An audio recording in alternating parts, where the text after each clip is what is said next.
Tu es né sur l'île? Non, non, non, non, non. Moi, j'étais victime du Saint-Philibert. Tu sais, c'est ce bateau qui avait coulé entre Noirmoutier et l'entrée de la Loire, en somme, quoi. Il y a eu 200 et quelques morts. C'était en 32, ça.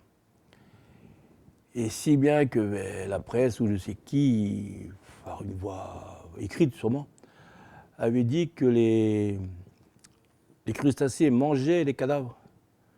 Et à l'époque d'ici, à cette époque-là, ils pêchaient que des crustacés.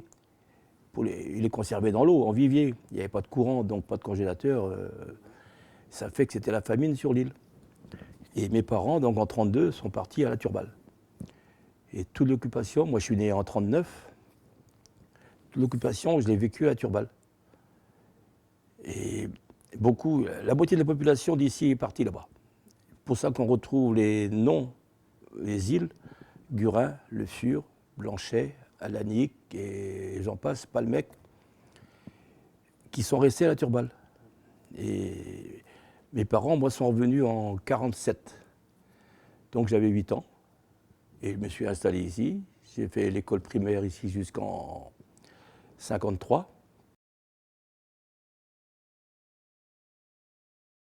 Dans 14 ans, tu fais l'école de pêche. Ouais, 13 à 14 ans, à Concarneau. Et après, Et je suis parti non, de 14 à 15 ans. Et après, Et je suis parti au long cours. À 15 ans, j'étais à Saïgon à l'âge de 15 ans, en 54. T'es ben fou. C'était en mai 54, moi j'étais en octobre. Sur le plus gros cargo de France à l'époque. Il s'appelait le Monquet, la compagnie des messageries maritimes. Et j'ai fait 1 an sans venir à la maison, sur ce bateau-là. 2 voyages sur la Chine, Shanghai, Pékin, bref, tout ce coin-là, par le canal de Suez. On revenait à la maison, et puis après je repartais, ci, cela. Après mon service militaire, à 20 ans, je suis allé en Algérie, comme beaucoup d'autres, 28 mois. Mais en Algérie, j'avais 15 mois d'affilée. 15 mois sans mettre les pieds en France, dans les fusiliers marins. Donc ça s'appelait la DBFM à l'époque, c'est toujours la DBFM. Et je suis revenu, j'ai fini mon service, bien heureux comme tout, à l'école des radios près de Toulon, là, à la Londe-les-Morts exactement. Et puis dès que j'ai fini mon service, rebelote au long cours. Et j'ai fait 22 ans en tout, en faisant le tour du monde, Australie, Nouvelle-Zélande. Je ne sais plus où je suis pas allé, quoi. Et je me suis marié entre-temps, en 63. Et la marchande, on le faisait parce que la pêche, c'était plus difficile. Qu'est-ce qui t'a motivé pour partir? Je n'étais pas motivé du tout. C'est qu'on était une famille nombreuse. On était 3 gars. Donc mon frère qui était à la trinquette, là, qui n'est plus là maintenant. Moi, je suis le deuxième. Et le troisième, qui a 7 ans moins que moi. On était longtemps à 3 enfants. Mais ils arrivent, il y a eu 4 jumeaux, enfin 2 fois 2 jumeaux en 4 ans. On s'est retrouvés à 7 dans une petite maison. Et mon frère est né quand j'avais donc 14 ans. Il est né le début septembre, le 5 exactement. Et moi, le 14 septembre, je partais à Concarneau. Ma mère n'a pas eu de choix, elle m'a dit tiens, fais ta valise et va bosser. Et elle a pleuré toute sa vie, la pauvre. Mais elle n'avait pas le choix. Et la vie était dure. Très dur. Très dur. Ah oui. C'est comme ça. Oh, je ne regrette pas.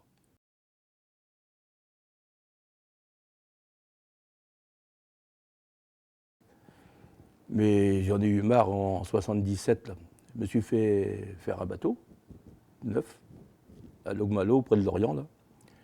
C'est celui qui est sur la route là, quand on remonte du port. Hein. Ça fait 23 ans qu'il est là. Moi, je faisais un peu tout, comme maintenant encore. Mais il faut dire qu'il y avait beaucoup plus de poissons que maintenant. On faisait j'ai commencé à faire le casier. pêchait des dormeurs, mais on pêchait plein de dormeurs. Mais par contre, c'était trop de travail pour. Enfin, trop de. Les casiers, c'est-à-dire encombrants. Il fallait mettre les crabes à vivre. Et pour les vendre, c'était la croix et la bannière.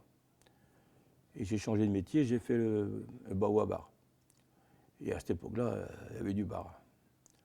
On s'est vu arriver avec mon frangin, Christian, qui était en retraite aussi, là, maintenant, avec des 100, 120, 150 kilos de bar dans le bateau, dans la journée, avec de mauvais temps. On était à la limite du hors-jeu, mais on y allait, quoi. J'ai failli cabaner 2 fois avec ce bateau-là. Je me souviens, la première fois, on a chopé, j'étais mon matelot qui n'est plus là, malheureusement, une déferlante par l'arrière. Je me suis accroché à la barre. Je ne savais plus où j'étais. Une chance qu'on n'a pas eu de lame parce que le panneau du moteur s'est soulagé. J'ai regardé, la pompe de cale donnait. C'est une solution. On avait, je ne sais plus combien de barres, 50 kilos peut-être sur le pont, là. Il y avait de l'eau sur le pont, j'ai ouvert les dallots.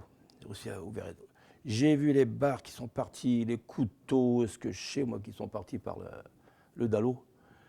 Mais le bateau s'est redressé.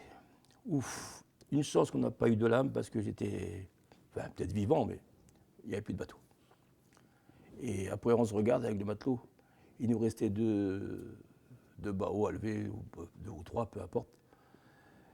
Et qu'est-ce qu'on fait? On continue ou on a continué?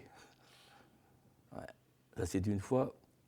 Et la deuxième fois, c'était avec un autre matelot qui débutait la pêche.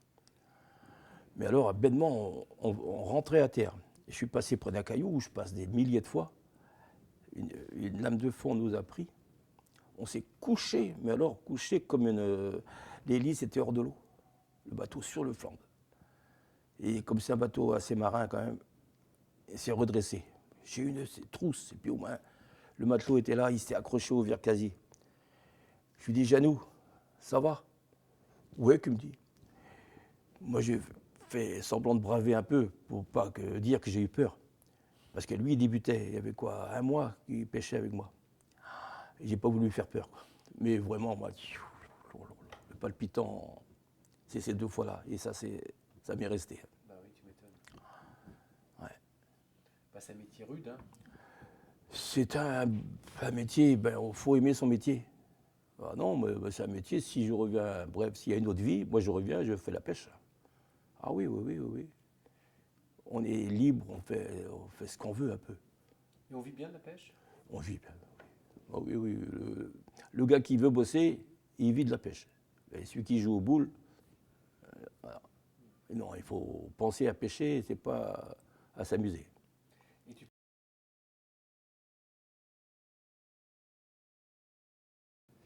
Ben, ça n'a pas été facile, hein, parce que moi je m'étais inscrit sur la liste avec mon frangin, Maurice, qui était là.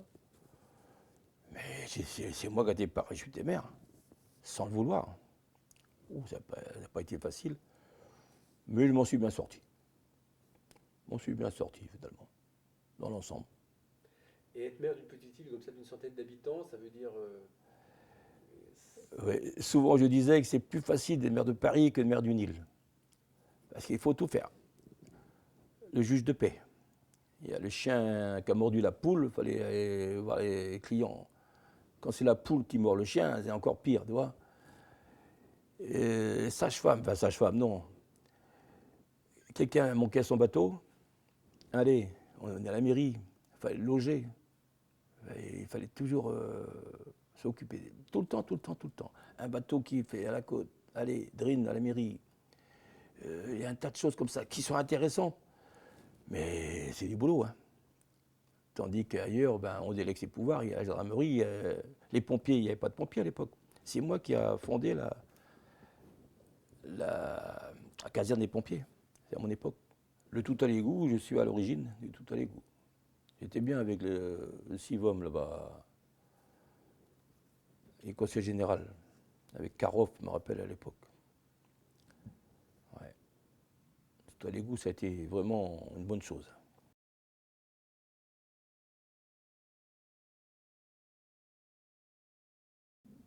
curé, c'était le maire, c'est lui qui décidait tout, quoi.